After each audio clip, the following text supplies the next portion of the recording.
Aquí comienza el encuentro, donde las voces se liberan, en voces sin trabas, la conversación siempre anima. Desde el corazón de la comunidad, líderes se unen, comparten su verdad, historias de lucha, de pasión y de paz. En nuestro podcast cada voz tiene su lugar, voces sin trabas, escucha y verás. Líderes comunitarios con historias que inspirarán, un espacio para dialogar, para entender y conectar. Aquí en Voces Sin Trabas, ven a participar. Así que sintoniza, no te lo puedes perder. Historias que mueven, que te hacen crecer. Voces Sin Trabas, tu nuevo lugar, para aprender, para inspirar y para cambiar.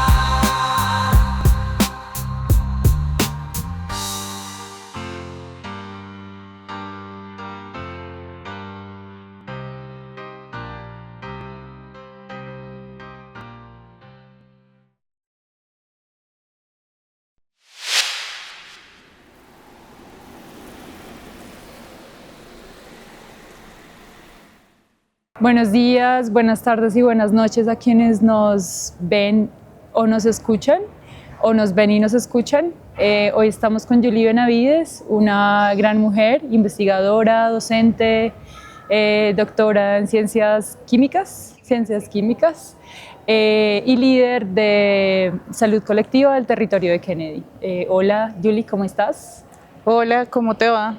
Nosotros pues aquí hemos estado trabajando con el tema de salud inclusiva en la localidad de Kennedy y en este momento estamos desarrollando dos programas. Uno tiene que ver con personas con discapacidad y el otro que es sobre el abordaje del consumo de sustancias psicoactivas, que imagino que es el que vamos a tomar hoy. Cuéntanos un poco cómo es tu relación con la red Kennedy Sin Trabas. Estuviste ahí desde el principio, sé que fuiste una de las creadoras del proyecto, entonces cuéntanos un poco cómo fue ese proceso. Mira, nosotros hemos venido trabajando con este proceso desde hace un montón de tiempo, o sea, más o menos en 2021 se empezó a trabajar articuladamente, digamos, con la institución, con la alcaldía local, pero el proceso venía de un poco más atrás, ¿no? Como que dentro de los mismos barrios se había venido trabajando procesos alrededor del abordaje del consumo de sustancias en los parches, en los colectivos, y digamos que era una apuesta que habían venido desarrollando más que todo como procesos organizativos del territorio de Techotiva.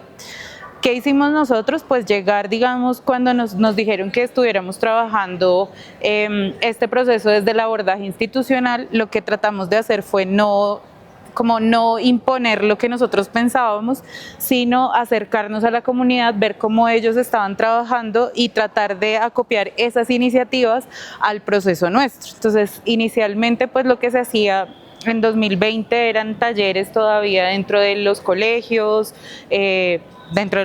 principalmente, y en algunas organizaciones de base que se habían desarrollado.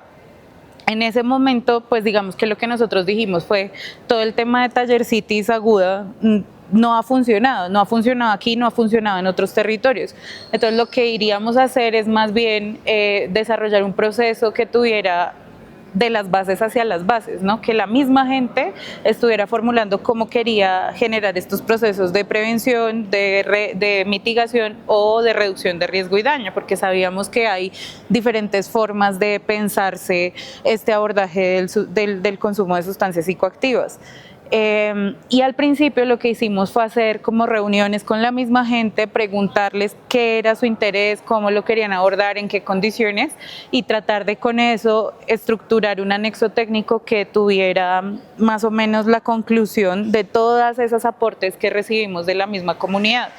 Tan es así que, por ejemplo, el nombre de la red no es un cabezazo nuestro, sino es algo que la misma gente estaba desarrollando antes en procesos sin trabas, y lo que hicimos fue, digamos, acopiarlo y empezar a usarlo pues para que quedara también desde el uso coloquial que ya había en el territorio. Eso sería como un primer abordaje desde los procesos organizativos. Luego también intentamos hablar con colegios y universidades para ver qué estaban haciendo allá.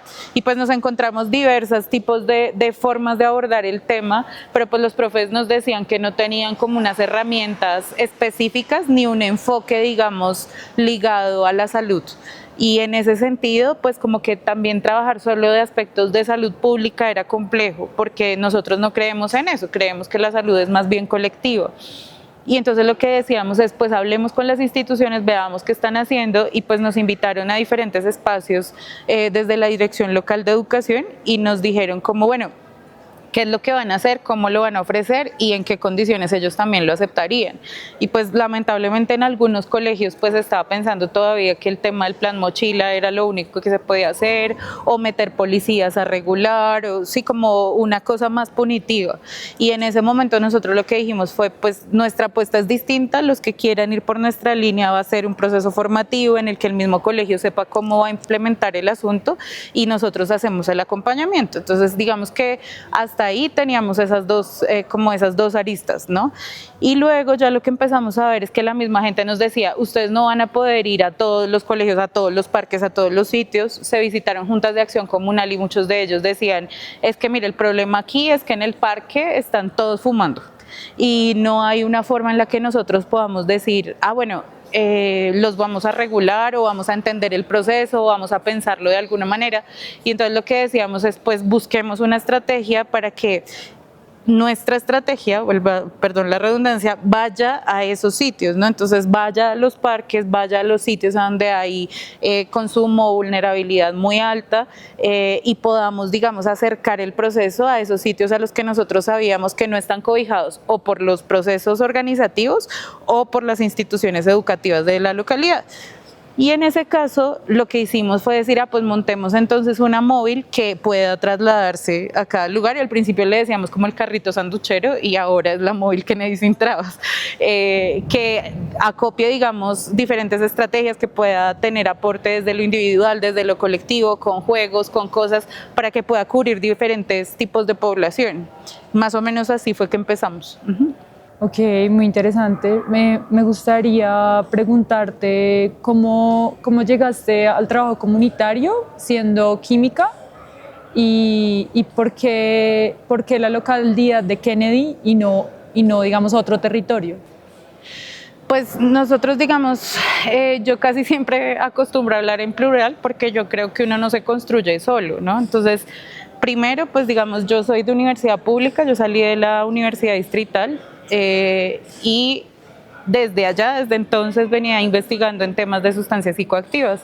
El trabajo de grado que yo hice en la licenciatura, yo soy licenciada en química, tenía que ver con cómo algunos de los productos naturales pueden mediar en la salud humana. Entonces trabajé con THC, con endocannabinoides para el tema del Parkinson en particular, como para atenuar, digamos, los efectos adversos que sufre una persona que tenga Parkinson, sobre todo el tema de los temblores, el tema de las recurrencias y el tema del dolor.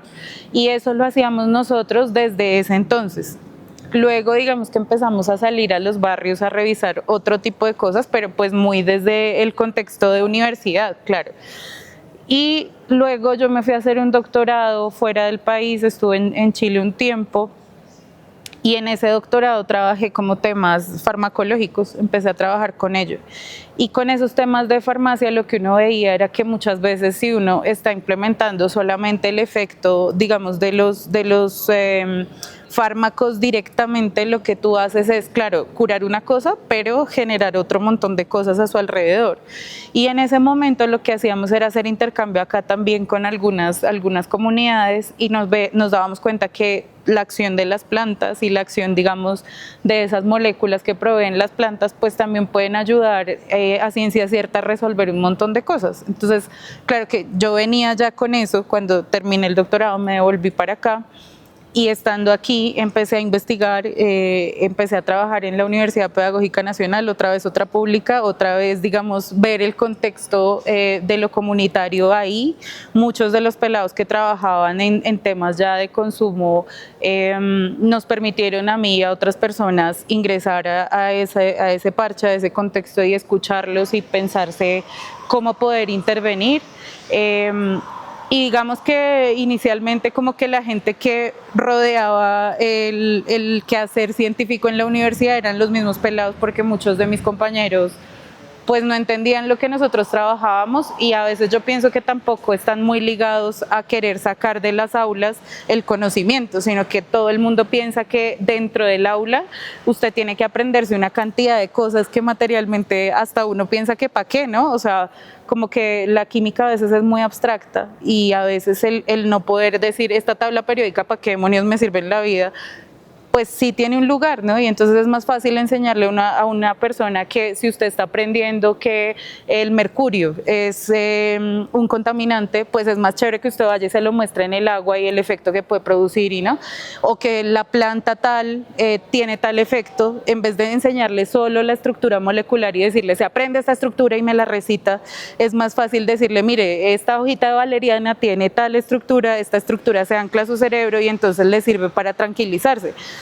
Entonces, cuando lo empezamos a ver así, empezamos a trabajar de otra manera, y muchos de los pelados, muchas veces los más rebeldes de la misma universidad, fueron los que más copiaron el mensaje y empezaron a empujar el asunto, y digamos que por ahí conocí a la alcaldesa, y la alcaldesa digamos que como que comprendió el tipo de como impronta que estábamos desarrollando, y pues nosotros llegamos en ese momento, y ahí sí digo nosotros porque entiendo que es un colectivo de muchachos, de personas de la misma universidad, y pues yo que estaba ahí metida, que empezamos a trabajar en este proceso. Nos encontramos, digamos, al principio con un proceso de Naciones Unidas que nos llevó un poco a traducir el marco técnico de acción para el consumo de sustancias psicoactivas y la regulación en contexto universitario, pero eso era un libro así, y ese libro no tenía como una forma fácil de uno poder entender qué estaba diciendo. Entonces lo que dijimos fue, no, nosotros lo traducimos a un kit pedagógico que le haga que la gente vea eso de una manera más simple, y ese kit pedagógico luego lo empezaron a implementar en otras universidades. Entonces al principio fuimos 6 universidades, luego 20 y pucho, luego no, y entonces se fue creciendo.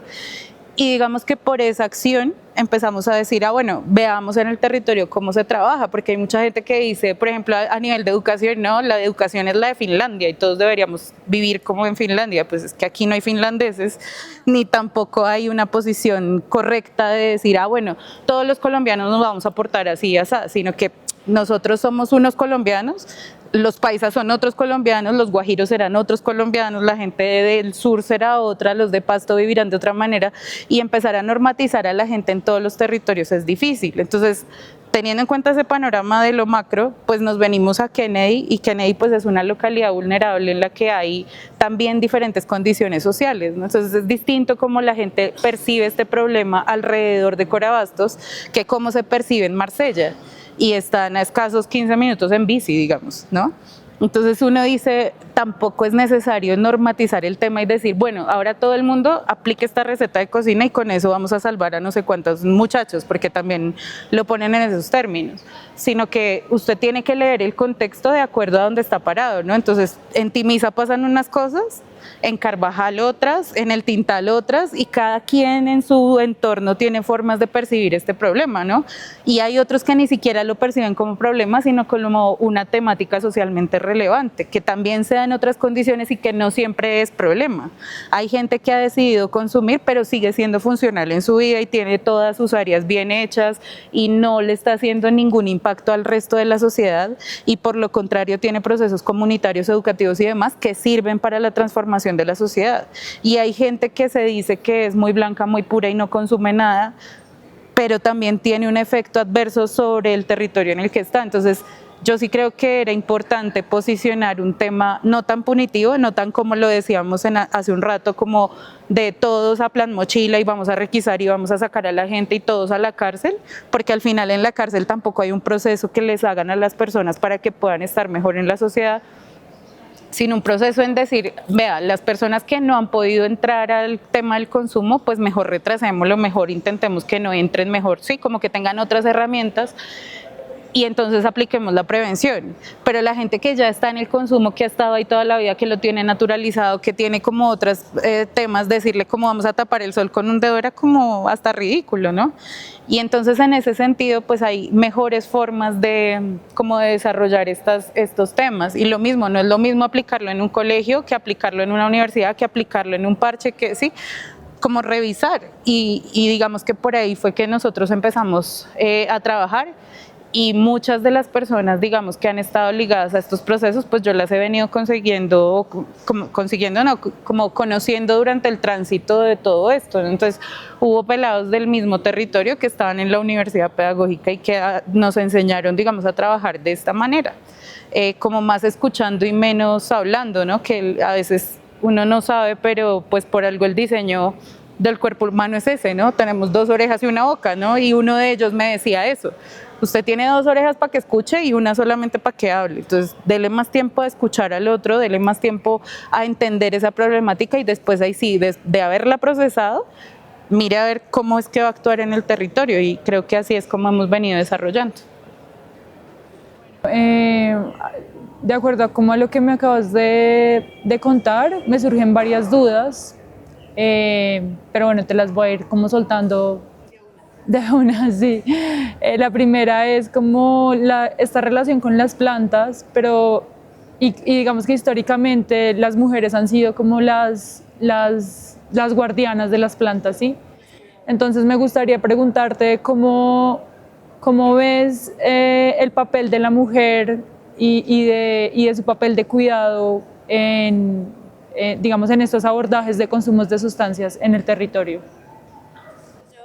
Cosa que tengo ahorita y que es como un conflicto que me ha atravesado los últimos años de mi vida, y es que, digamos, ojalá se lea, digamos, desde esa perspectiva, ojalá no se vaya a tergiversar lo que voy a decir, pero nosotras como mujeres hemos tenido una vulneración de derechos histórica, ¿no? Y hemos estado como relegadas y juzgadas, y bueno. Y las luchas, digamos, reivindicativas por nuestros derechos deberían estar en el tema del equilibrio. Así es que yo creo que debería hacerse, como que estemos buscando todos estar íntegramente y en equilibrio. Y no tratar de que, como yo ahora estoy reivindicando mis derechos, aplasto los del otro.